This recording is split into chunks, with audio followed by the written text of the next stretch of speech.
عفار زغر زلو مس حزب عفار كوينكا كفتح ኣለዎ ባህሊ ቀሊል እዩ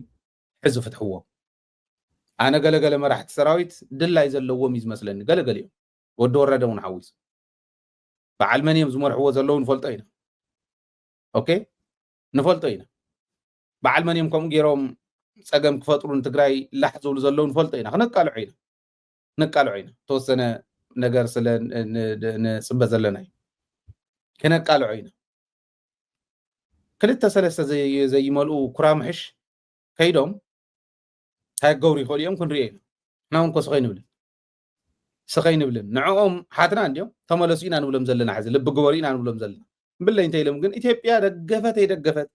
ላሕ ኢልኩም ሰይብኩም ክትምለሱ እንተዘይኮንኩም ተምፅዎ ለውጢ የብልኩምን ናተይ ናይ ሓውኩም ምኽሪ ተመለሱ ተዘይኮይኑ ግን እቲ ሰራዊት እታ ውድብ እውን ምስ ናይ ዓፋር መንግስቲ ምስ ናይ ዓፋር ህዝቢ ተዘራሪባ ክትገብሮ ዘለዋ ክትገብር ኣለዋ ዝብል እምነት ኣለኒ ኣንቶም ኣብኡ ኢድኩም እቲኹም ዘለኹም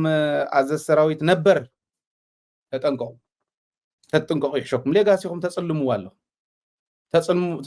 ኢሬዝ ትገብርዎ ኣለኹም ባዕልኹም ኦኬ ተጥፍዎ ኣለኹም እሞ ንባዕልኹም ይትፀገም እንተትጥንቀቁ ይሓይሽ ባህሊ እየ